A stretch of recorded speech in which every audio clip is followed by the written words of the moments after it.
done solo travel before. What if I rank solo travel experiences in Tiermaker?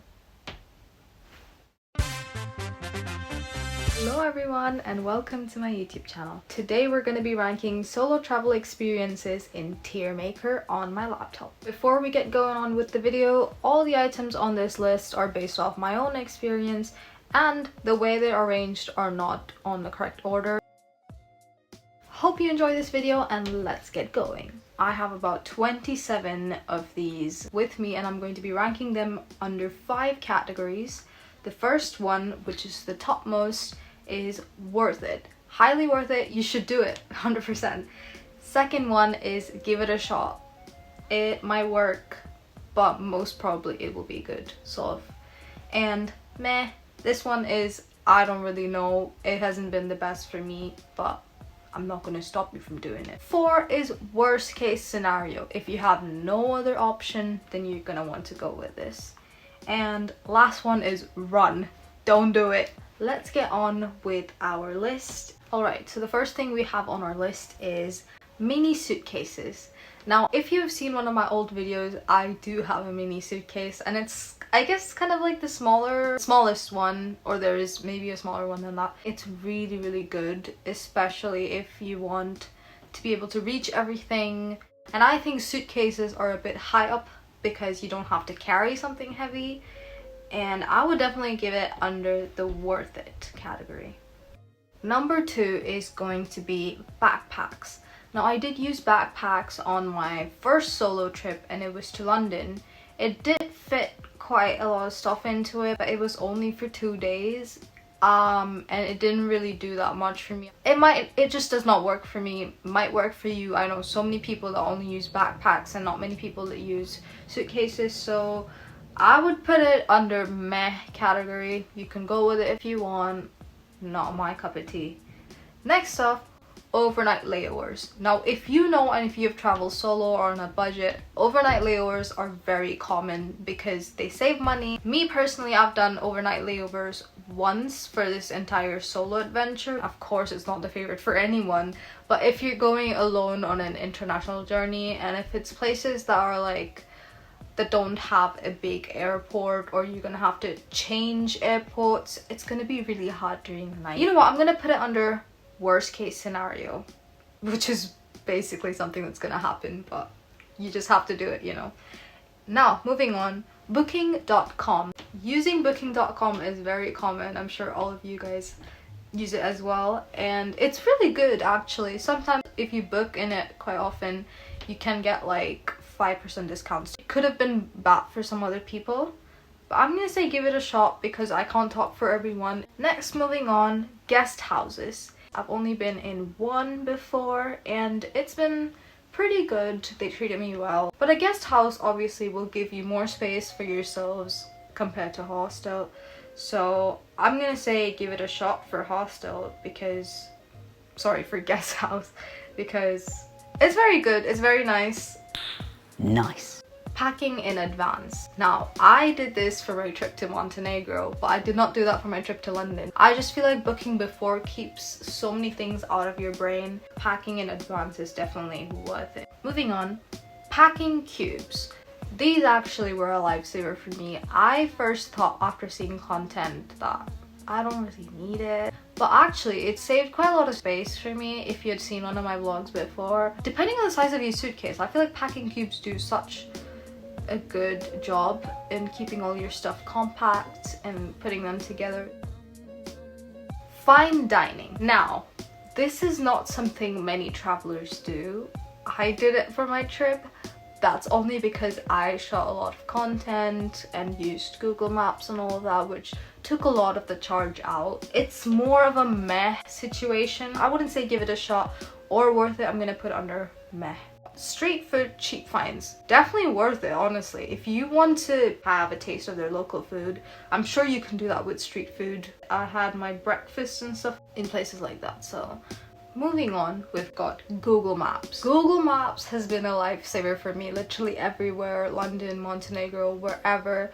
It's just amazing. It might not work in some places, but for me it's worked almost everywhere.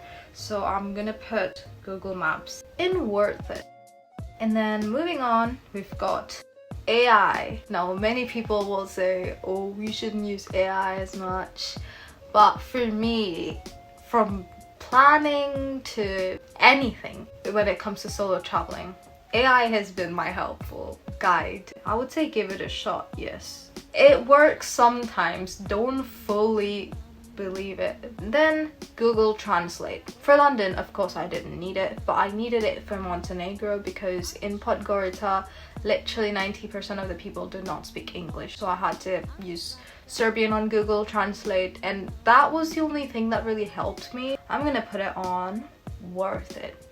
Going on to roadside ATMs. If you ever need cash, just don't go to roadside ATMs. They scam you sometimes. I cannot speak for everything. You can always find banks that are nearby, just don't use the roadside ATM. They just charge you more, so I'm just gonna say run.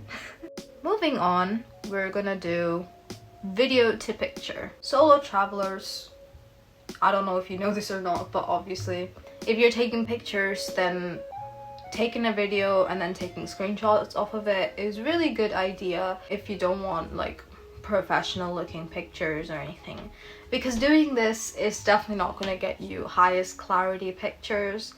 My pictures that I took that way weren't the best clarity, but worked for whatever I needed it for, so depends, but I'm just gonna say give it a shot. That's just how I go about doing stuff. Moving on, we've got neck pillows.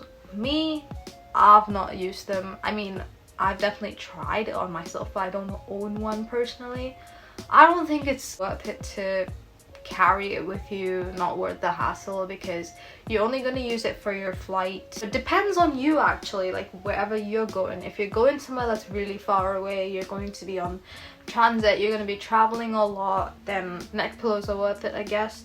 But for me, it's just worst case scenario. Next one is recording yourself in public. This is one of the most embarrassing things to do.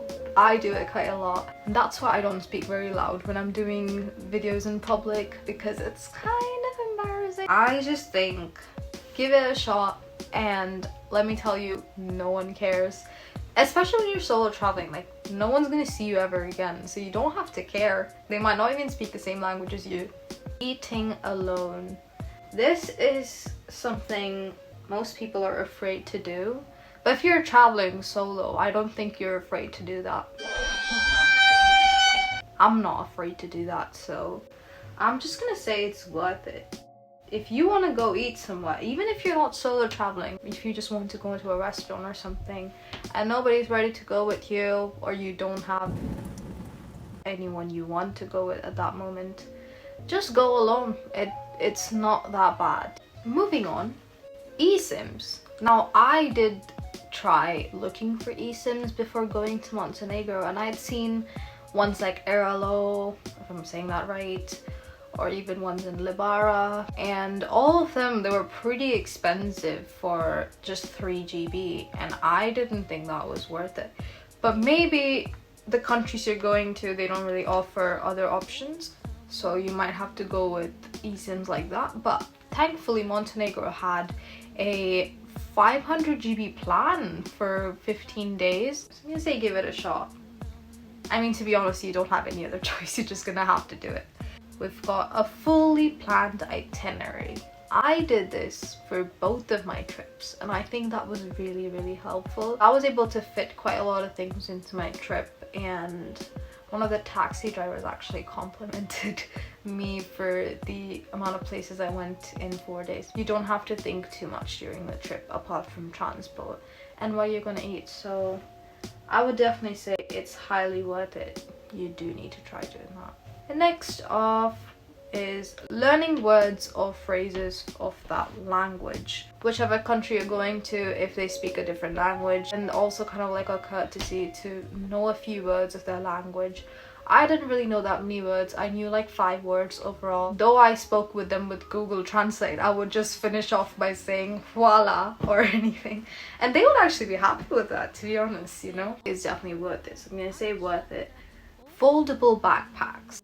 If you're taking a suitcase with you, or if you're taking a backpack, anything, they're going to be so hard to carry around. So having a foldable backpack in your bag, that's why I personally preferred suitcase, because I can put the foldable backpack inside a suitcase and that makes sense. Yeah, foldable backpacks were a lifesaver for me for my recent trip, because I was able to put all the stuff I needed in the backpack and still keep my suitcase somewhere.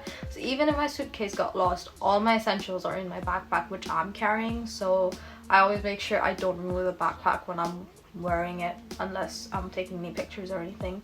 But that's the way to keep your stuff safe, and I think foldable backpacks are definitely under the worth it category. Let's talk about hostels. Now, I did talk about guest houses before.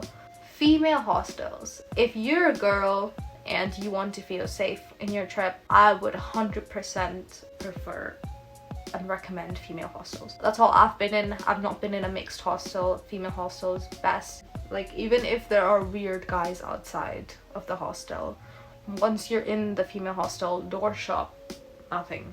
Put that on worth it.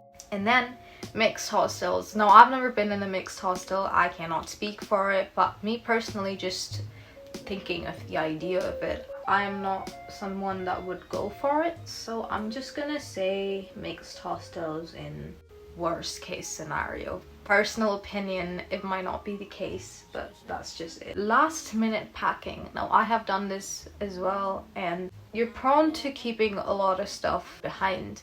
If you have a list of all the things and you're packing last minute and you're keeping everything, you're making sure everything is there perfect, no problem. It's more of a meh thing. Then we have cheap airlines. Now, of course, if you're traveling solo and you're paying for it mostly, then cheap airlines is non-negotiable. You're just gonna have to do it. Just about the delays and the comfort, the spacing and everything. Me personally, I've not had a problem with them. Maybe it's just I got lucky the one time I used it. So give it a shot, give it a shot. The last two, they're pretty much of your preference and not ones I've done. My stays have mostly just been shorter stays. I've not done long stays, and I would love to do long stays.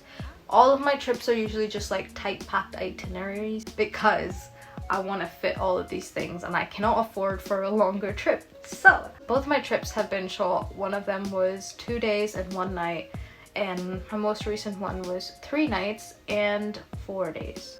Give it a shot. I feel like if you are a kind of person that just wants to see the place for the sake of it, you're just like, I want to go there, I want to see it, I want to experience it, I want to be back.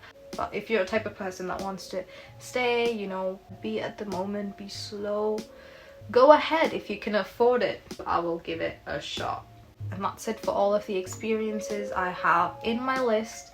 And you guys tell me more about your solo travel experiences, or what you want to do when you travel solo. And I will see you in the next video. If you found this video fun, give this a thumbs up and subscribe to this channel. And see you next time. Bye!